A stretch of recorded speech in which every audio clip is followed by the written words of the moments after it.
This is Greg for Teslafaninsight. Tesla is now over 720, and our goal for today is, why is this happening, and why is this happening now? This is Greg for Teslafaninsight. Thanks once again for joining us. If this is your first time, welcome. If you're a repeat visitor, welcome back. We also want to thank our Patreon supporters as well as our subscribers.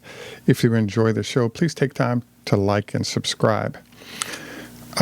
We also want to note this is a copyrighted broadcast. Anything said in this broadcast that is repeated without permission is prohibited. So, wow. Yesterday was an amazing day in the activity related to Tesla. I'll remind you, if you go back approximately 8 business days, there was an incident where, think about the fact that after earnings were announced, Tesla did this little routine where the stock price actually went from 657 all the way down into the 40s. And then we didn't get a solid updraft in the price of the stock by 30 to 60 points until we got to the 3-day rule. So again, if we watch yesterday's market activity or stock activity, we saw a very similar process where the stock price was actually falling, in this case in line with how the pin process works, we're going into Friday. But all of a sudden, we had a nice 24-point-ish updraft from there. As we look at the numbers pre-market for today, the way things are going, it looks like Tesla will cross over 730, maybe even get to 735, which would be awesome to see. So the big question is, what's going on here? And I would say that there could be multiple answers. For example, there could be a short squeeze, but the percentage of shares shorted right now is kind of small. So a more logical sort of argument would be that, in fact, the Jeffries report that we only got snippets of because you have to pay to see it really laid down a clear way to illustrate how things like the GigaPress and other innovations by Tesla has given it a real competitive advantage. As you may recall, our prediction was that the stock price would go from the 650s, et cetera, to about $750 a share. The reason for that is that if you go back and look, the analyst consensus on earnings was 98 cents. The actual number is $1.45. Revenue consensus was 11.2 billion. Tesla came in at 12 billion in revenue. So this really begged the question of, why would some of the best analysts in the world miss that badly? And I think the answer is that obviously Tesla is performing better than the metrics of a lot of analysts, and by a very wide margin. So the next question that came up is, how much of Tesla's growth rate, earnings rate, revenue rate should the company get, because it's being consistently discounted because Elon refuses to provide key data points on a regular basis that most companies do. You know, Tesla gets a 10 to 15, maybe even a 20% cut in what the price should be. And then we get a number. And clearly that number is above 650, but I think it's in the range of $750 a share. In particular, once we see numbers and can count them coming out of Austin's factory, and then obviously Germany's, all those numbers you see rolling through are greater numbers than expected, production and profit-wise from Tesla. So in my mind, the problem right now is that the large analysts have to account for all those numbers. And as they account for it, it gives us a nice boost in the stock price of Tesla. So I guess a long-winded statement to say there's a famous line from Lucille Ball where her husband says, "Lucy, you have some splaining to do."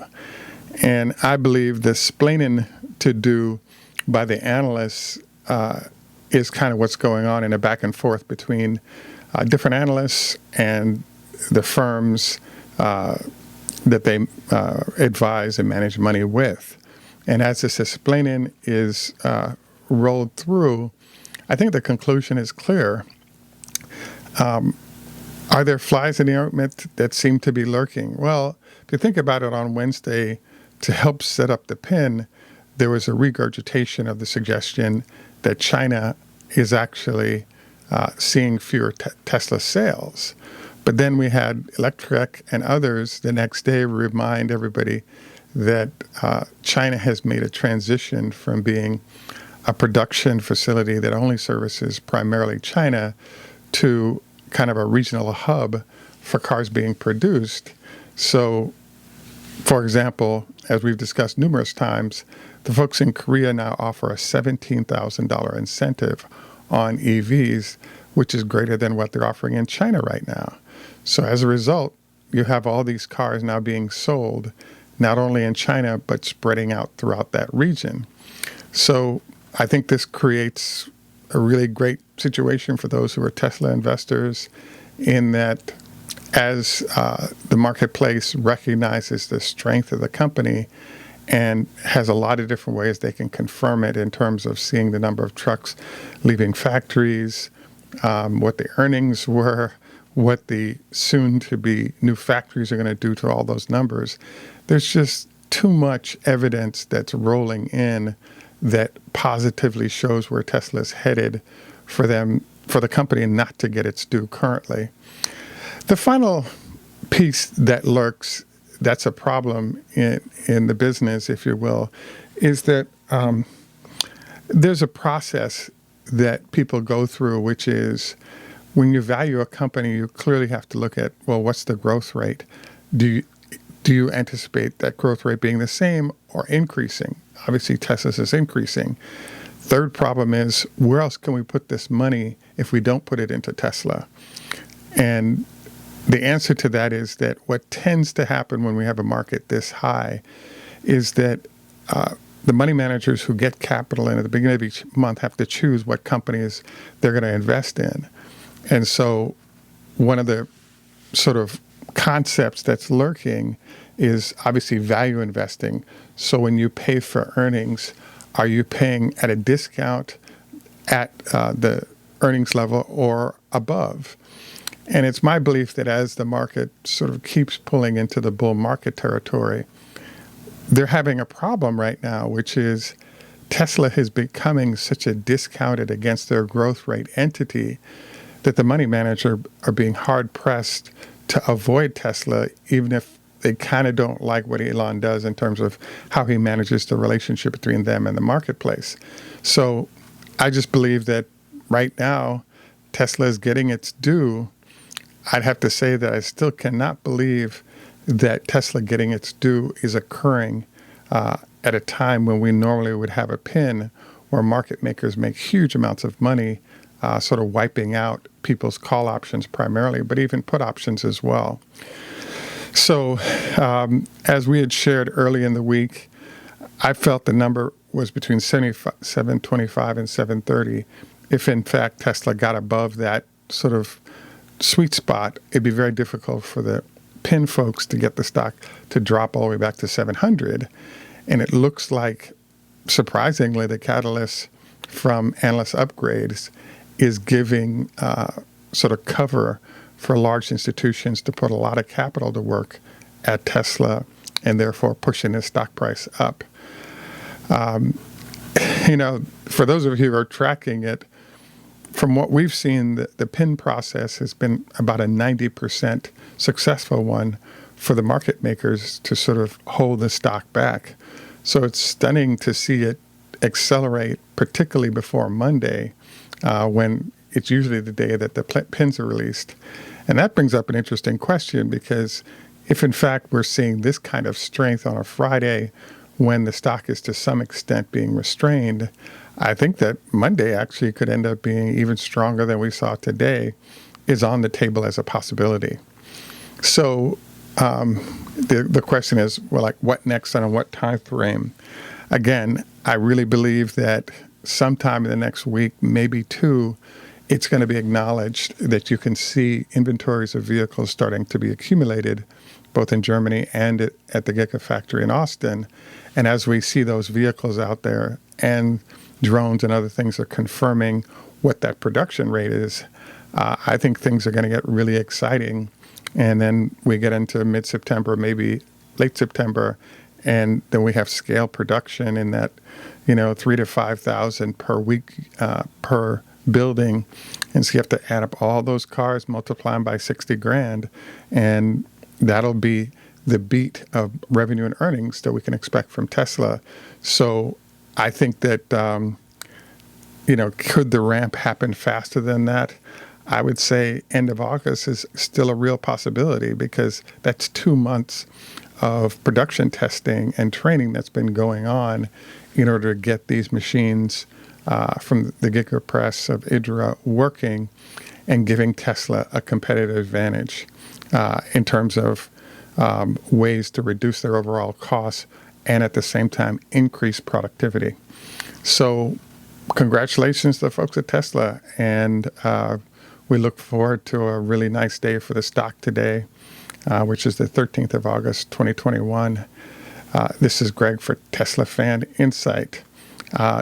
We also wanted to remind you, please take time to like and subscribe. We also wanted to encourage you to join us on Patreon for better and more information. And we now move into our health tips. Please note, if this is your first time watching our show, you don't have to watch the health tips, because we've already covered everything we're going to do on Tesla, and we're kind of moving on to another topic. We surveyed about 200 doctors in different specialties, and then I've added to that over time with specialists that are part of our show in terms of audience, and come up with a lot of different ideas for better health tips instead of just going to the doctor.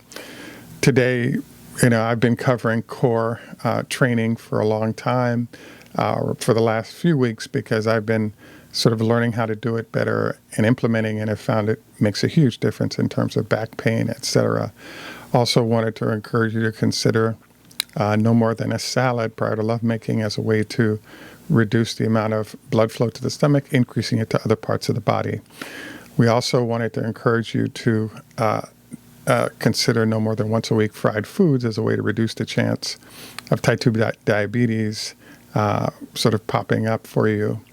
And again, we have our list of health tips from different doctors below. At any rate, this is Greg for Teslafaninsight. Thanks once again for joining us. Salam, Namaste, Hindi, Zdravstvuyte, Russian, Ni Hao Ma, Chinese, Konbanwa, Japanese, Hey Do, our friends in Sweden, Ciao, our friends in Italy, and in Jamaica we say, enough respect, walk good. Thanks for joining us. Have a great day, and bye for now.